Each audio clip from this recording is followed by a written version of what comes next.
Hi, I'm Garrett from Silent Planet, and you are watching Shout Loud TV.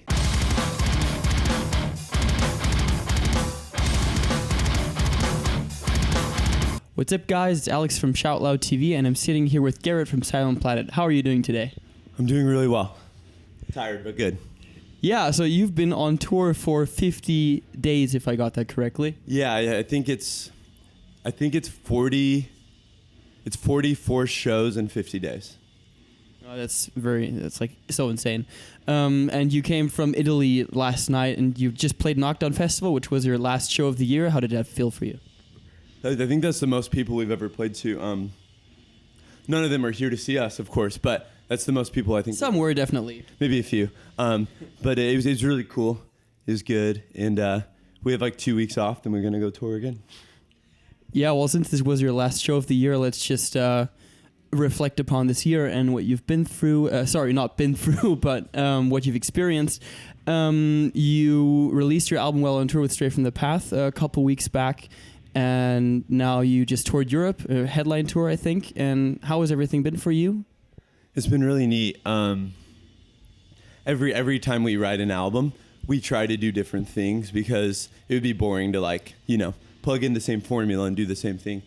And so we tried a lot of new things on this album, and I think a lot of people seem to be resonating with it. And putting out the album, we recorded it at the very beginning of the year, it's like starting January 1st, and then putting it out and doing this tour at the end of it feels like a very nice, a nice book into the tour.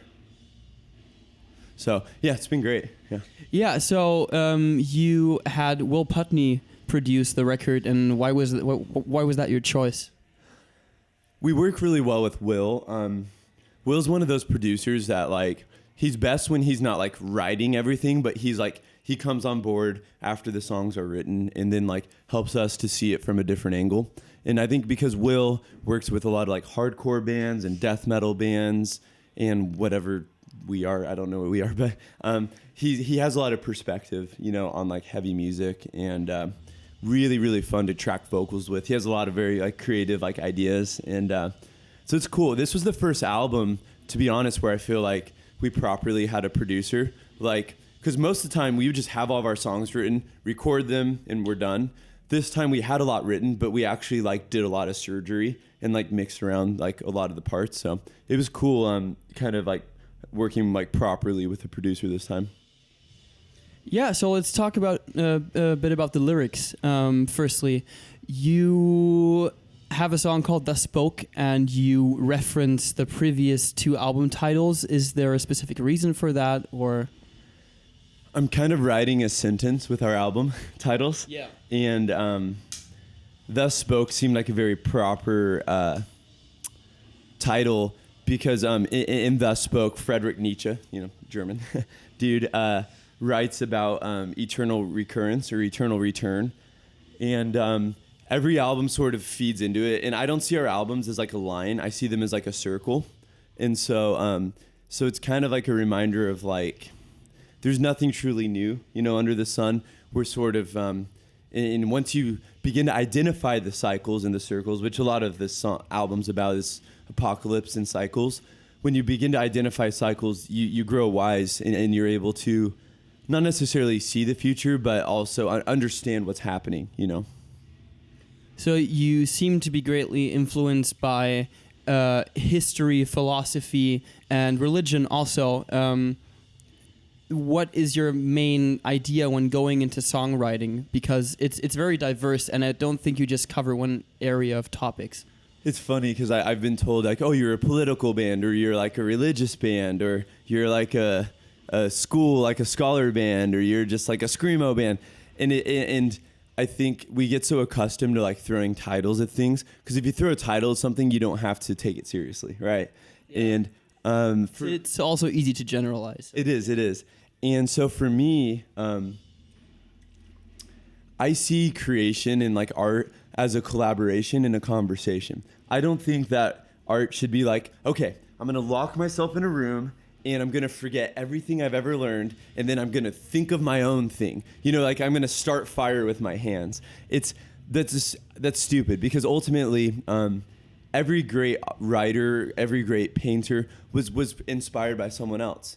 And so I think what I'm doing is I simply, with my sources, I show you who inspires me. Because everyone's inspired, but I want you to join in on the creative part. You know what I mean? Because ultimately, if all you have is my lyrics, I'm sorry, because there's so much more. So my footnotes are like encouragement. So if someone's like, oh, I really like that lyric or I like that song, well, great. The books that, the much smarter people that are probably dead, like they have more to say than I do. You know what I mean?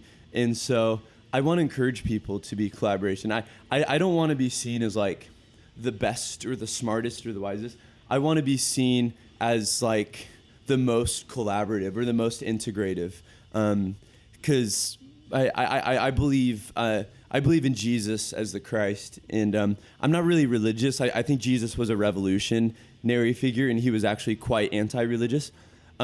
But there's this ancient symbol that all the paintings of the saints and Jesus hold, which says this, and it's this idea of the sacred, the human, which is why we flip off. Do you do this in Germany? Yeah. Okay. The sacred, and then the divine. The holy. And so the idea is that Jesus was saying, I'm both. I'm divinity and I'm human. And so I think my goal as a follower of Christ isn't to be perfect, isn't to go to church, isn't to tell people how to live their lives, is to be like the most integrative person I can. To take psychology and to take what I've learned on tour and to take history and philosophy and to bring them all together. And so that's my goal, is to sort of like bring everything to the table and see what happens. Is this integrity the reason why you mention your sources in the annotations for the songs? Because it's come to mind, or at least I know now, that you make certain comments for every song that you've released, and you always cite who you've been talking about. And I think that's very different from other bands, because usually artists tend to just say, oh, I said this though it's my work, and they most of the time don't really say where the references come from. Absolutely. Because for me, the footnotes, sometimes it's quotations, but I don't quote very often. It's more just like there's an idea that I'm talking about, and like this book, like you can't condense a book into one sentence, of course, but like I can say like, thus spoke Zarathustra from Friedrich Nietzsche. This inspired this song, you know what I mean? Like the ideas in the book. And of course, you have to go read the book. I'm not going to say like page 20, this line. I'm just going to say like it was in this book, and I meet a lot of people who say I read the book because of the song. And to me, that's way cooler than like, oh, I like your band, or like good show. Like when people say like I actually read, like I explored, because I want people to grow, like bands come and go. At some point, no one will ever care about my band. That's fine. I just want people to grow. You know what I mean? So, Yeah.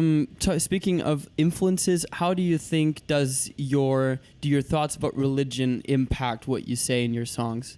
Because you said you don't consider yourself a religious person, but you have various thoughts about Jesus and his importance to music. Absolutely. Your music, sorry. I mean, Jesus is everything for me. Jesus is why I'm alive. I've been diagnosed with bipolar disorder, and depression has gone so bad for me before that I've fantasized. If I could kill myself, I don't want to do this. I don't want to wake up holding like so much sadness and pain.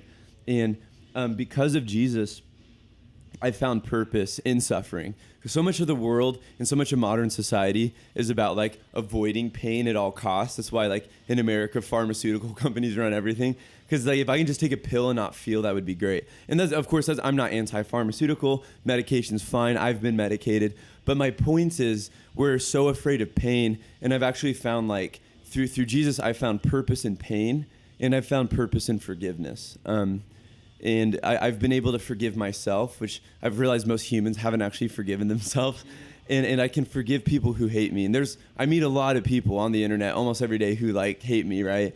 And I don't hate them back. And like not holding that sort of like that grudge of like, you did this and now you owe me this, but being able to like love freely was really a revolution for me. And I do believe that if you look at the major revolutions throughout society, the Gandhi's revolution in India, Martin Luther King in America, the suffrage, the women who fought for rights. You see this recurring theme of Jesus throughout all of them, because it's forgiveness of humans, forgiveness of the self.